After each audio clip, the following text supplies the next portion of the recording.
Cette vidéo est sponsorisée par Card Market, le meilleur site pour acheter et vendre tes cartes. Lorwyn est de retour, une célébration colorée du Magic d'antan, au vrai Magic, diront certains puristes, avec ses fameuses tribus, son soleil éternel, sa lune sans fin et tous ses hommages, notamment à l'âge d'or de l'illustration anglaise. Bienvenue dans ce nouvel épisode de The Art of Magic. Lorwyn est un plan qui, jusque-là, fonctionnait de manière relativement simple. 300 ans de lumière, sous le nom de Lorwyn, suivi de 300 ans de ténèbres, sous le nom de Sombreland. On appelle ce rare passage du jour vers la nuit couche-ciel, et le passage de la nuit vers le jour lève-ciel.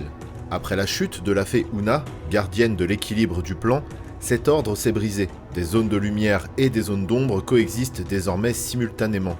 À Lorwyn, le soleil demeure toujours visible. À Sombreland, c'est bien évidemment la lune qui ne quitte jamais le ciel. Et dans Lorwyn éclipsé, aux frontières où la lumière et l'ombre s'entremêlent, le ciel peut présenter les deux astres à la fois, l'un sur l'autre, une image que les illustrations de ce nouveau set ne cessent de nous rappeler. Les différentes races qui foulent les terres de Lorwyn sont au nombre de 8, et ce fanion béni par l'aube symbolise leur unité, chaque patch représentant l'une des tribus peuplant les terres de ce monde. Élémental, elfes, fées, géants, gobelins, ondins, sylvains et sangami. Contrairement à ce que l'on pourrait croire, le premier sangami dans Magic n'est pas apparu avec Lorwyn, mais dans le set Legends avec Amrou Sangami.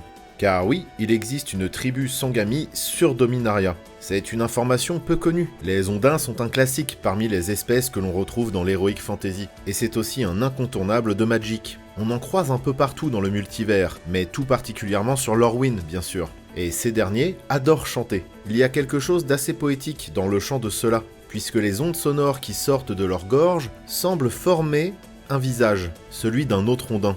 Ou alors j'hallucine, mais perso j'y vois carrément la tête de Sig, avec ses moustaches et tout. Et je suis pas fou, concentrez-vous. C'est le retour des tantines, ces matrones gobelines prêtes à vous empoisonner avec leur cuisine douteuse. D'ailleurs, si vous vous demandiez où était passé T-Biscuit, il est fort probable qu'il ait fini dans l'estomac d'un petit gobelin gourmand. Mes préférés sont probablement les sylvains, ces arbres dotés de conscience et capables de mouvement. Doran est l'un de leurs plus anciens représentants, et probablement celui dont les effets me parlent le plus. D'ailleurs, on peut deviner son visage renfrogné dans ce bouclier, fabriqué à partir de son écorce. Les changelins de Lorwyn ne sont pas assez intelligents ni assez organisés pour former un peuple à part entière. C'est pour cette raison qu'on ne les compte pas réellement parmi les différentes tribus du plan, bien qu'ils contribuent fortement à sa singularité. À la base, ils ressemblent à de petits humanoïdes bleutés, dodus et inoffensifs, et ils se contentent de muter pour se fondre parmi les espèces qui les entourent, la plupart du temps involontairement. Il faut donc se méfier de ce sur quoi vous marchez, puisque même un rocher, une fleur ou un brin d'herbe peut en réalité être un petit être vivant essayant simplement de se fondre dans la masse. Et ils sont partout, hein. Regardez ce nouveau logo Magic spécialement créé pour l'extension. Et faites attention, la prochaine fois que vous lancez un des 20, il se pourrait que ce n'en soit pas vraiment un. Les Phyrexians ont envahi le multivers, et malgré leur défaite, ils ont laissé derrière eux des traces de leur passage un peu partout. Lorwyn n'y échappe pas, et même si ce pan de l'histoire nous a été peu raconté, on comprend, à la vue de cette tenture et de cette sculpture sur bois, qu'il a fallu là aussi que tous les habitants du plan soient solidaires face à l'invasion. Et si l'on se penche un peu sur l'illustration du noyau de Firdosh, on peut constater que les créatures de métal ont laissé certaines marques indélébiles lors de leur passage. Lorwyn éclipsé est rempli de références aux deux premiers blocs sortis il y a de ça 18 ans. À commencer évidemment par le porteur d'Acrefleur, qui est une référence au classique Âprefleur et qui reprend exactement le même effet sous forme de créature. Et puisque la mode est au token capable de reproduire tous les effets de Magic, il est désormais possible, avec l'explorateur altérable, de créer des tokens Mutkavo, Manland iconique, édité pour la première fois dans Lève-Ciel.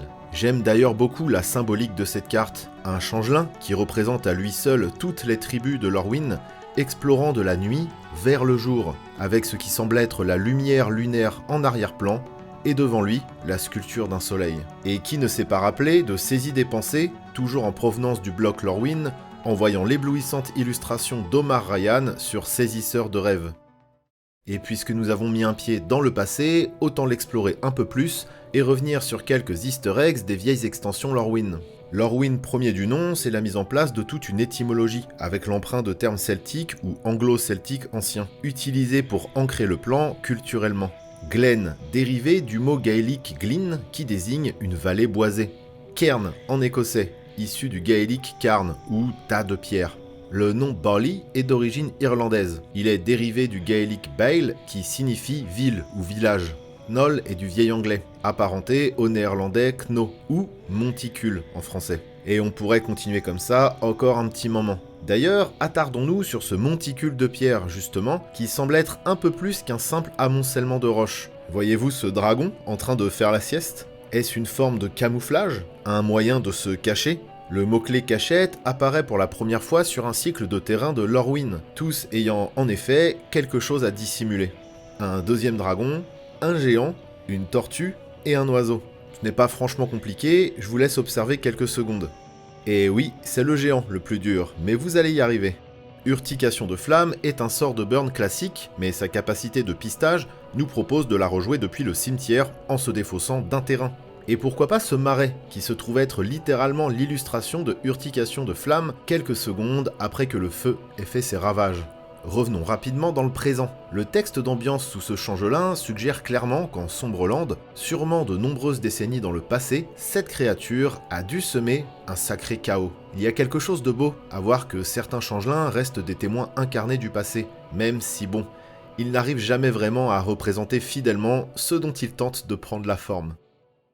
L'extension semble avoir fait l'unanimité, du moins sur le plan artistique. Et c'est vrai que ce set est un véritable régal. Magic, cherchant quoi qu'il en coûte à être tout public, a perdu au fil des années cet aspect profondément mystique et dérangeant que pouvaient avoir certaines cartes. Même sur l'ancien Lorwyn, quand bien même l'univers proposait déjà quelque chose de très féerique. Malgré cela, le fait d'être allé chercher tout un tas d'artistes travaillant de manière traditionnelle, et d'avoir fait appel à la Jim Henson Company pour la promotion vidéo de l'extension est plutôt bon signe quant au destin créatif et esthétique du meilleur jeu du monde. Et dernier signe envoyé par le destin cette fois, Jim Henson, juste avant son décès au début des années 90, travaillait sur un projet qui fut hélas son chant du cygne, mais qui enchanta le gosse des années 90 que j'étais. Les costumes du premier film consacré aux Tortues Ninja. Peut-on y voir là la prophétie d'un Universes Beyond peut-être un peu meilleur que ce à quoi on s'attend dans les semaines à venir? Croisons les doigts. Merci d'avoir regardé cet épisode jusqu'au bout. The Art of Magic n'est pas du tout un format qui fonctionne dans le contenu Magic francophone, ni même sur cette chaîne d'ailleurs, donc si vous pensez que ça mérite plus d'exposition, je compte sur vous pour partager cette vidéo, la liker bien évidemment, et surtout laisser un commentaire pour donner votre avis et partager les easter eggs que vous avez dénichés. Si je vois que ce format malheureusement continue de flopper, je serai obligé de l'abandonner au profit de d'autres types de vidéos. Je vous invite aussi à devenir membre de la chaîne en cliquant sur rejoindre juste en dessous pour accéder à plein de contenus exclusifs. On se retrouve très vite, à bientôt.